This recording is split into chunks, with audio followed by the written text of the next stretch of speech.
दीदी 2 plate chicken momos लगा दीजिए। आज तो मैं अपने दोस्त को भी आपके चिकन मोमोज खिलाने के लिए लेकर आया हूँ। ये लीजिए भैया, आपके चिकन मोमोज। दीदी मेरे लिए भी 1 प्लेट चिकन मोमोज लगा दीजिए और साथ में वो लाल वाली चटनी थोड़ी एक्स्ट्रा देना। माँ जी, ये स्टीम वाले तो चिकन मोमोज सारे खत्म हो गए हैं, मैं और लेकर आती हूँ। तब तक आप कस्टमर को ये फ्राई वाले मोमोज दे दीजिए। संध्या अपनी सास के साथ स्टॉल पर मोमोज बेचने का काम करती थी। वैसे तो संध्या कई तरह के मोमोज बेचती थी, लेकिन संध्या के स्टॉल की चिकन मोमोज सबसे ज्यादा फेमस थी। लोग शाम होते ही संध्या के स्टॉल पर चिकन मोमोज खाने के लिए लाइन लगाकर खड़े हो जाते थे। माँ जी, ये सब देखकर मुझे बहुत खुशी होती है। कहाँ हम पहले रोटी के एक एक निवाले के लिए तरसते थे, और कहाँ अब देखो हम अपनी मर्जी से जो चाहे वो खा सकते हैं और लोगों को खिला भी सकते हैं। बहू, ये सब तो बस तेरी मेहनत के कारण ही हो पाया है। अगर तू ना होती तो शायद आज भी हम एक निवाले के लिए लोगों से भीख मांग रहे होते। आखिरकार किसी तरह ये परिवार अपने गरीब स्थिति से निकला। जिस खाने के लिए ये लोग तरसते थे, अब वही उनका रोजगार बन चुका था। आखिरकार इस मेहनत के पीछे की कहानी क्या है, आइए इस कहानी की शुरुआत से जानते हैं। माता जी, ये सारे तो राशन के डिब्बे हैं, आप इन्हें क्यों बेच रही हो? अगर इन्हें बेच देंगे तो राशन किस में रखोगी? जब घर में राशन होगा तभी तो हम रखेंगे। एक एक रोटी के लिए कितनी मेहनत करनी पड़ती है, ये हम ही जानते हैं। इन्हें बेचकर कुछ पैसे तो मिल जाएंगे, उनसे 2 वक्त का खाना तो हम खा लेंगे। अपनी सास को घर के राशन के मसाले के डिब्बे यूं कबाड़ी वाले को बेचता देख संध्या जल्दी से बाहर आती है। अरे माँ जी, आप ये क्या कर रही हैं? ये सब सामान क्यों बेच रही हैं? भैया, इन्हें वापस यहाँ रख दीजिए, हमें नहीं बेचना ये सब। लेकिन बहू, अगर बेचेंगे नहीं तो खाएंगे क्या? राजेश का काम भी बिल्कुल ठप पड़ चुका है। घर में राशन का एक दाना भी नहीं है। बच्चे सुबह से भूखे बैठे हैं। आखिरकार कब तक ये सब चलेगा? मैं जानती हूँ हमारे घर के हालात इस वक्त बिल्कुल भी ठीक नहीं है, लेकिन इसका मतलब ये नहीं कि हम ये सब करने पर उतर आए। भैया, अब वापस से डिब्बों को नीचे रख दीजिए। माँ जी, भगवान ने चाहा तो आज हम लोग जरूर खाना खाएंगे।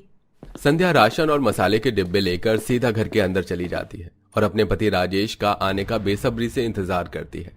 संध्या के दोनों बच्चे चिंकी और बिट्टू सुबह से खाने की राह देख रहे होते हैं। जैसे ही शाम होती है, राजेश थोड़ा सा आटा और दाल लेकर घर आता है। आप आ गए? बच्चे कब से आपका इंतजार कर रहे थे। आप कुछ राशन पानी लेकर आए हैं ना? बड़ी मुश्किल से आज ये 50 रुपए की दिहाड़ी मिली है, इनसे बस ये थोड़ा सा आटा और दाल ही ला पाया हूँ। ये तो बहुत कम है। मुश्किल से 1-2 दिन ही चल पाएगा, लेकिन कोई बात नहीं, कम से कम पेट में कुछ तो जाएगा और इस भूख की आग शांत होगी। संध्या थोड़ा सा आटा और दाल लेती है और जल्दी से चूल्हे पर दाल रोटी तैयार कर देती है। आजकल के बच्चों को कहाँ इतने सादे फीके खाने पसंद आते हैं, उन्हें तो हमेशा चटपटा और टेस्टी खाना चाहिए होता है। लेकिन संध्या के दोनों बच्चे घर के हालातों को समझते हुए चुपचाप से दाल रोटी खाने लगते हैं और अपनी माँ से कुछ भी नहीं कहते, जिसे देख संध्या मन ही मन काफी दुखी होती है। और अब सब लोग आधी एक रोटी खाकर सो जाते हैं। हर दिन खाने के लिए तरसना, मेहनत करना इस परिवार की किस्मत बन चुका था। राजेश को दिहाड़ी भी 50-100 रुपए की दिहाड़ी मिलती, वो वहीं पर ही मेहनत मजदूरी करने लगता। ऐसे ही समय गुजरता है और एक दिन, मोमोज ले लो, मोमोज 10 रुपए के 6 मोमोज ले लो। देखो बिट्टू, आज फिर से वो मोमोज वाले अंकल आए हैं। हमारे सभी दोस्त उनसे मोमोज लेकर खा रहे हैं। मेरा भी मोमोज खाने का बहुत मन कर रहा है।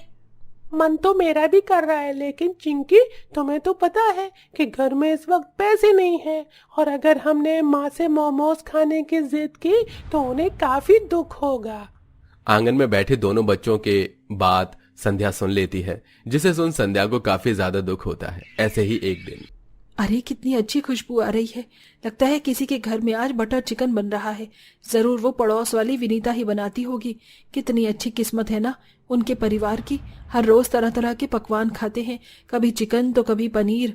अरसा हो गया चिकन खाए हुए, न जाने चिकन कब नसीब होगा भी या नहीं।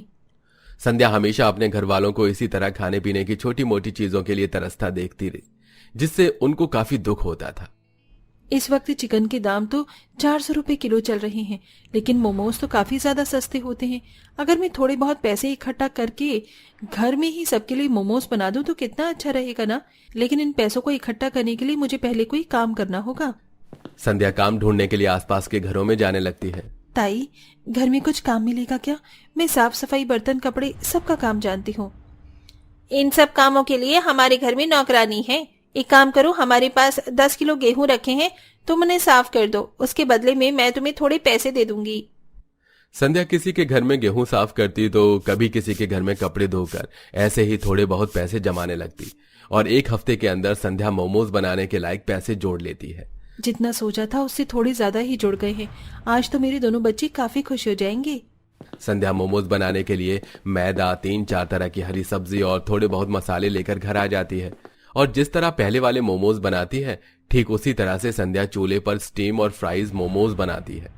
संध्या के दोनों बच्चे जैसे ही अपने घर में मोमोज देखते हैं, अरे वाह माँ, मोमोज! आज अपने घर में मोमोज बनाए हैं। माँ, ये तो खाने में बहुत टेस्टी है। माँ, बाबा, दादी, आप लोग भी खाओ ना मोमोज। अपने दोनों बच्चों को खुश देख संध्या काफी खुश होती है। संध्या के घर वालों को भी संध्या की बनाए हुए मोमोज काफी पसंद आते हैं। संध्या, तुमने तो बहुत बढ़िया मोमोज बनाए हैं। ऐसे मोमोज तो कोई ठेले वाला भी नहीं बना सकता। वैसे मोमोज बने तो काफी ज्यादा अच्छे हैं। माँ जी, मैं सोच रही थी अगर मैं भी उन ठेली वालों की तरह मोमोज बनाकर बेचूं तो क्या पता लोगों को मेरे हाथ के मोमोज भी पसंद आने लगे। बहू, तू तो बिल्कुल ठीक कह रही है, और पसंद नहीं बल्कि बहुत पसंद आएंगे, और इसमें मैं भी तेरी मदद करूंगी। संध्या बचे हुए पैसों से मोमोज बनाने का थोड़ा और सामान ले आती है और अगले दिन ही वेज मोमोज बनाकर अपने घर में रखे पुराने टेबल आंगन में रख देती है और घर के बाहर ही अब दोनों सास बहू वेज मोमोज बेचने का काम शुरू करती हैं। थोड़ी देर में 1-2 कस्टमर उनके पास मोमोज खाने के लिए भी आते हैं। दीदी, आपके वेज मोमोज तो बहुत कमाल के हैं और काफी ज्यादा अलग भी हैं। आपने इनके अंदर घर के मसाले डाले हैं ना, ये तो बहुत ज्यादा बढ़िया बने हैं। मेरे लिए 1 प्लेट पैक भी कर दीजिए। लोगों को भी अपने मोमोज पसंद आता देख संध्या काफी ज्यादा खुश होती है और ऐसे ही कुछ दिन गुजर जाते हैं। जैसे जैसे अब संध्या के बने हुए मोमोज बिकने लगते हैं वैसे वैसे संध्या मोमोज की वैरायटी भी बढ़ाने लगती है। साथ साथ वेज संध्या सोयाबीन और पनीर के मोमोज भी बेचने लगती है। ऐसे ही एक दिन मोमोज बनाने का सारा सामान ले लिया है, अब जल्दी से घर जाकर मोमोज बनाने की तैयारी कर लेती हूँ। संध्या सामान लेकर घर लौट रही होती है कि तभी संध्या को रास्ते में एक चिकन की दुकान दिखाई देती है। माँ जी का कब से चिकन खाने का मन कर रहा था, आज माँ जी के लिए मैं चिकन बनाऊंगी। संध्या चिकन लेकर सीधा घर आ जाती है और अपनी सास के लिए चिकन बनाने लगती है, लेकिन थोड़ा सा चिकन बच जाता है। अगर ये चिकन मैं ऐसे ही रख दूंगी तो खराब हो जाएगा। एक काम करती हूँ, इस चिकन से चिकन मोमोज बना देती हूँ। संध्या बचे हुए चिकन से चिकन मोमोज बनाकर तैयार कर देती है। चिकन मोमोज की खुशबू पूरे घर में किसी इत्र की तरह फैल जाती है। सभी लोग जैसे ही खाने के साथ चिकन मोमोज खाते हैं तो वो उन्हें काफी पसंद आते हैं। इस चिकन की सब्जी से अच्छे तो मुझे ये चिकन के मोमोज लग रहे हैं। मैंने कभी सोचा भी नहीं था कि चिकन के मोमोज इतने स्वादिष्ट हो सकते हैं। आप तो वेज और पनीर के मोमोज बनाती हो ना, ये उससे भी अच्छे हैं। मजा आ गया खाकर। संध्या के परिवार ने पहली बार चिकन मोमोज खाया था जो उन्हें काफी ज्यादा पसंद आता है, जिसे देख अब संध्या अपने स्टॉल पर पनीर वेज के साथ साथ चिकन मोमोज भी बेचना शुरू करती है जो कस्टमर को काफी पसंद आता है। दीदी, लगता है आपके हाथों में कोई जादू है। क्या चिकन मोमोज बनाती हो आप? वैसे मैं पहले जहां से खाता था वहां के चिकन मोमोज में कभी कुछ स्वाद ही नहीं था। कभी चिकन जला हुआ होता था तो कभी कच्चा। हाँ दीदी, हम तो आपके चिकन मोमोज के दीवाने हो गए हैं। अब से हम यहीं पर आएंगे। संध्या वैसे तो कई तरह के मोमोज बेचती थी, लेकिन संध्या के बने हुए चिकन मोमोज खाने के लिए लोग लाइन लगाकर खड़े हो जाते थे। जैसे जैसे दिन बीतते हैं वैसे वैसे संध्या के मोमोज खाने वाली कस्टमर भी बढ़ने लगते हैं और अब उनकी घर हालत भी ठीक होने लगती है। जितने भी पैसे मोमोज बेचकर कमाए थे उन पैसों से संध्या कुछ समय में अपने पुराने और छोटे से घर को अच्छे से रेनोवेट करा देती है। साथ ही अपने दोनों बच्चों को अच्छी शिक्षा के लिए एक बड़े से स्कूल में एडमिशन करवा देती है। इसी के साथ अब संध्या एक मोमोज की दुकान खोल लेती है जिसमें संध्या की सास और पति उसकी मदद करते हैं। मैं कभी सोच भी नहीं सकता था कि हमारी किस्मत कभी इस तरह बदलेगी। ये सब तो बस हमारी मेहनत का नतीजा है। इंसान अगर मेहनत करने पर उतर आए तो वो क्या कुछ नहीं कर सकता। जहां हम पहले खाने के लिए मोहताज थे, आज जो कुछ मेरे पास है वो सब हमारी मेहनत का नतीजा है। वेल दोस्तों, क्या आप भी मोमोज खाने के शौकीन हैं? तो आपको किस जगह का मोमोज सबसे ज्यादा पसंद है, उस जगह का नाम हमें कमेंट करके जरूर बताइए।